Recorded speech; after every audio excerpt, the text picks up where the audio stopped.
looking at social justice, I sort of teach a couple of different classes at the university. One of them is in power and privilege, and the other one's in First Nation Métis Indian education. So specifically, I'm going to look from the Indigenous perspective today, but all this work is transferable into the other work that I do as well. So the main problem that we come up against when we're teaching some of these courses to pre-service teachers are that first is that they aren't willing to recognize their own prejudices, they instead deny them.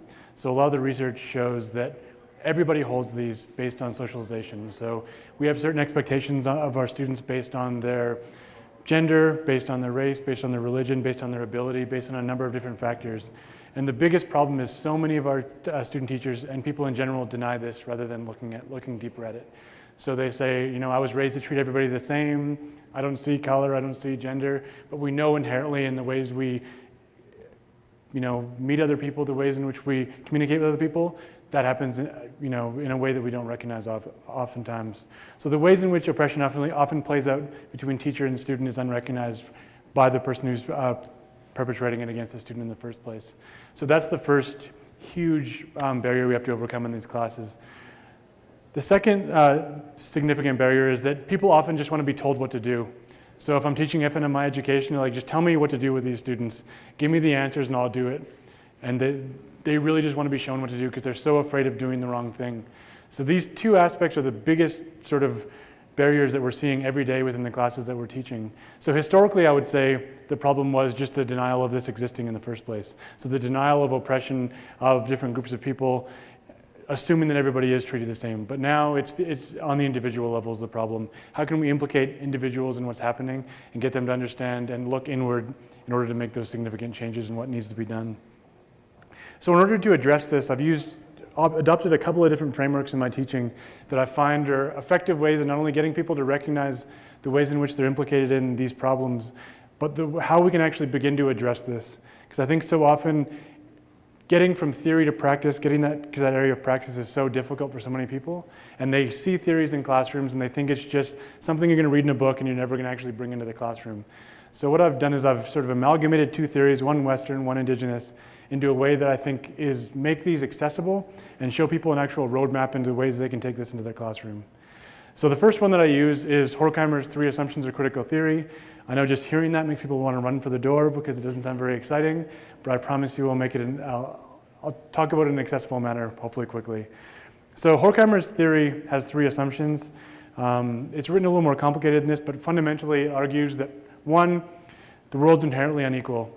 Even though we consider Western democracies to be equal places, there's actually significant inequality based on a number of factors, whether they be gender, orientation, race, any number of categories. So that's the first one. So we often don't get much pushback from students from this. There's an understanding that certain people have advantages, certain people have disadvantages. So that's the first aspect. The second is that the ways in which oppression plays out is often invisible or normalized within society. So you often don't recognize when somebody's being oppressed if you're from the privileged group. So the ways in which these play out in society are happening all the time and they're often invisible. And if they're not invisible, they're so common in our society that it becomes normal and it's not even recognized by somebody. So you can think of this as the massive overrepresentation of African Americans in prison, the massive overrepresentations of Indigenous peoples in non-academic courses, the overrepresentation of women, as being under-recognized within the workforce. All these things are happening and normalized within our society so that people often don't recognize them. The third aspect of critical theory is it's not enough to know about these first 2 aspects, you need to actually do something about it. So doing something about it doesn't just mean doing something to the inequality, it means addressing the way that it's normalized or not recognized within our society as well. So within my classes, I talk to my students and say, throughout this class, you're going to be able to start recognizing the inequality, you're going to start recognizing the normalization, and then realize the ways in which you can address both of those aspects.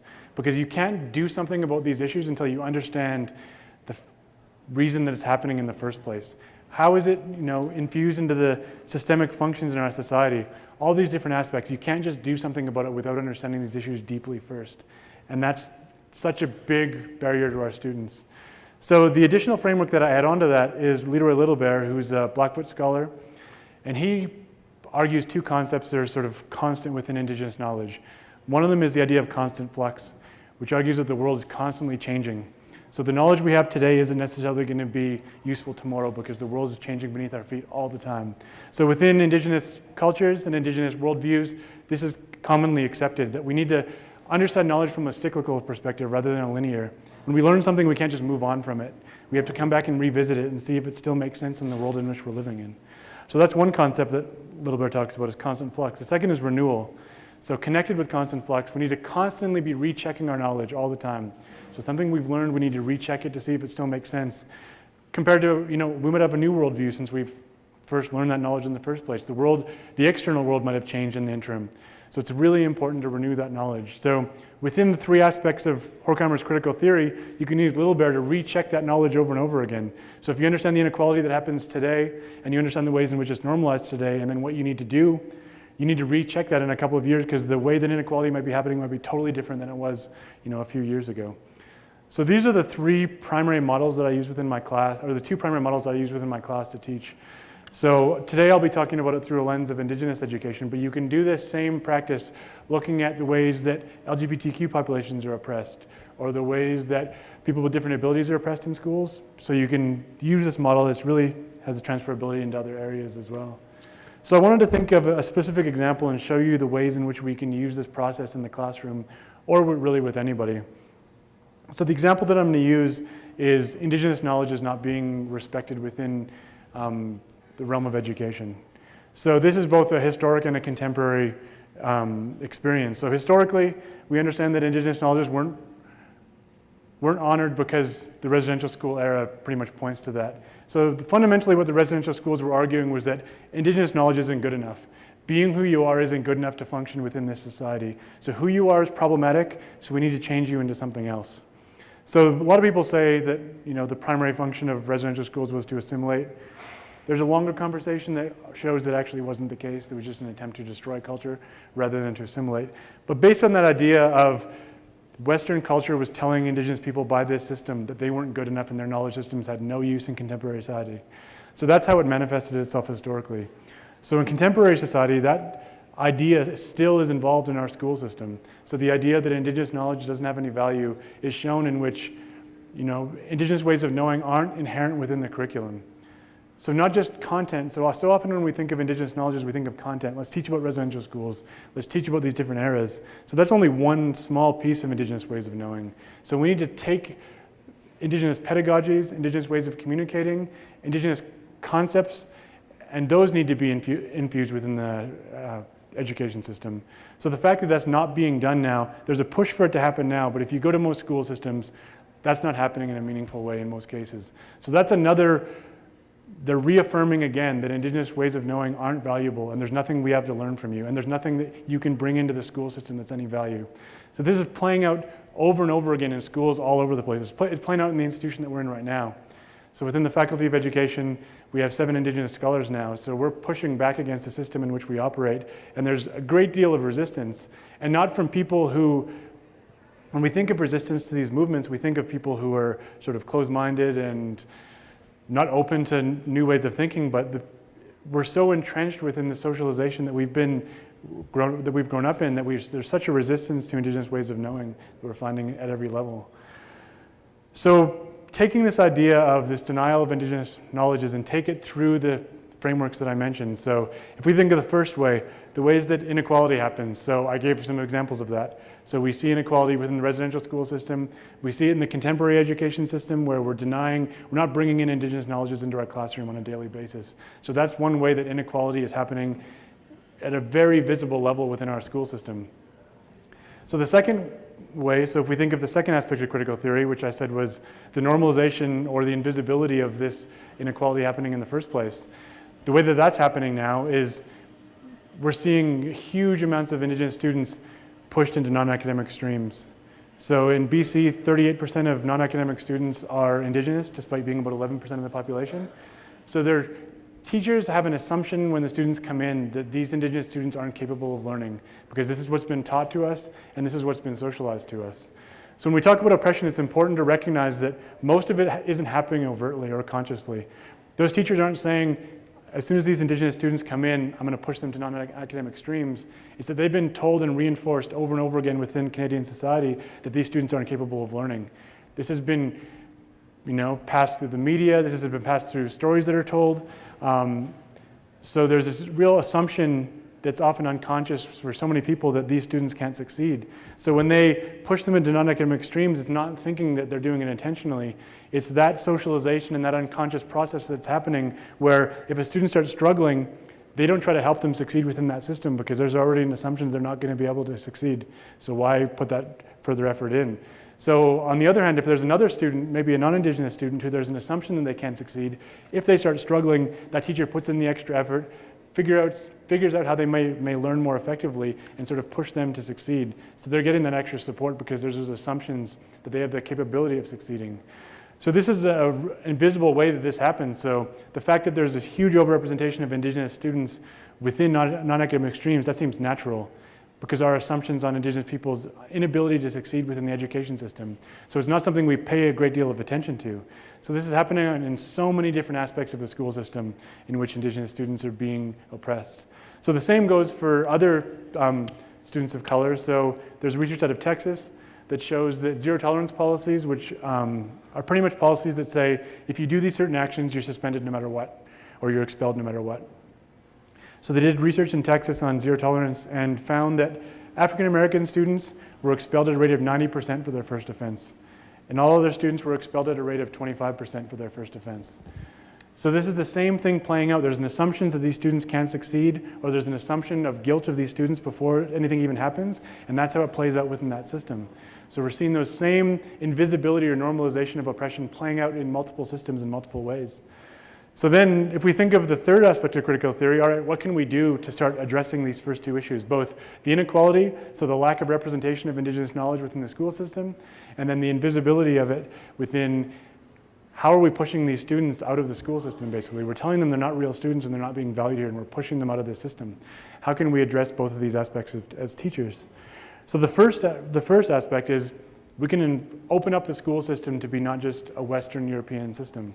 So how can we bring in and value knowledge of people outside of the system in which has been normalized? How can we bring in Indigenous people and value them within that school system and not just tokenize them there? How can we bring in more teachers into the school system?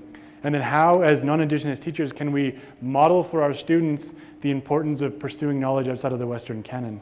So that's one of the biggest things that teachers can do, is model that interest and respect and reverence in other cultures beyond their own, because the system right now isn't doing that in any way. So addressing the second aspect of critical theory, how can we address that? Well, we can begin to reflect upon our actions. At the end of the day, we can think of the ways we reacted to different students' difficulties that they were running up against or their successes that they're having. If an Indigenous student succeeds, are we overpraising them because we're seeing them as an anomaly to the rest of the community?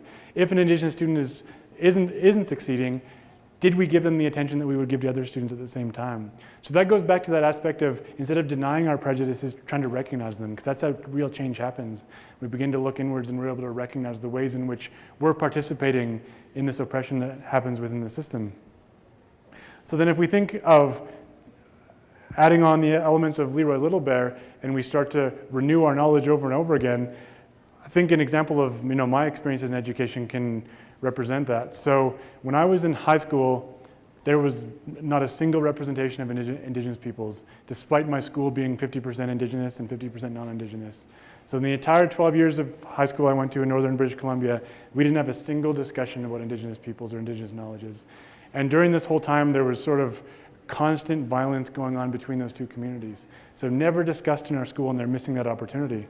So using Little Bear's renewal and constant flux, back then if I was a teacher and I was looking at how is inequality happening and how is it normalized, it would be on a very overt level if I was looking at that school system in the late 90s. So then if I renewed my knowledge in 2017 and then understand that there's changes within the world and changes within the school system, if I'm renewing that knowledge, then I'm going to start recognizing different inequalities that are happening. So these might be being discussed, but they might be discussed at a very trivial level. So you might be only discussing the surface level differences between the cultures. So you're saying, well, these are the foods that they eat, and these are the foods that we eat. These are some of the clothes they wear, and these are some of the clothes we wear. So the problem nowadays might be, yeah, we're just not getting to any depth and real depth of what it means to be an Indigenous person. What are some ways in which they communicate? What are some different ways that we define who we are as people? I think a good example of this is if you say the word family in your class, there's going to be 25 different interpretations of that word. So we base ours on an assumption that everybody has the same Western view of that word, when really different cultures are going to have a completely different perspective of that word within your classroom. So I think that renewal of knowledge is such an important factor, because we can't just become complacent and think we've figured things out. So that's really an additional problem with the class, is that at the end, some of the students leave feeling good about themselves. They've gone through that difficult period of looking inward, understanding they're complicit in some of the ways in which oppression plays out systemically and individually, but then they leave and think that, all right, well, I know about Indigenous people now, I can go and educate within those communities. But instead, you need that constant renewal of knowledge, or else you're never going to really understand these processes. It's really a lifelong undertaking. So in the end of the program, the thing I really stress is, like, the only way we make real change is to address the truth of the education system we're in, and address the truth in the way we've been socialized in our society. So it's such a natural reaction to resist this sort of approach, because we don't like to implicate ourselves, because we like to think of ourselves as good people, think of ourselves as open-minded people, and think of ourselves as being raised, in an equal environment. But it's until we start implicating ourselves and understanding our own subconscious and understanding the ways we've been socialized that we can begin to make real change. And then in addition, I also stress to my students, we can't become mired in guilt. When we start recognizing the ways in which we contribute to the system, we can't just feel guilty and become paralyzed. We really need to act on this. Understanding this isn't a reason just to sit there and feel sorry for yourself and feel bad about yourself. It's really a call to action in my perspective. So I think that's where we can take this work out. So again, a lot of times these frameworks, I think, can seem so distant and academic, but I think if you think of these three aspects of critical theory and think of this renewal and constant flux that Little Bear talks about, I think they're a really practical roadmap that I've used in my classrooms to help people understand these issues, and I think they can be translated into any other area. So, thank you.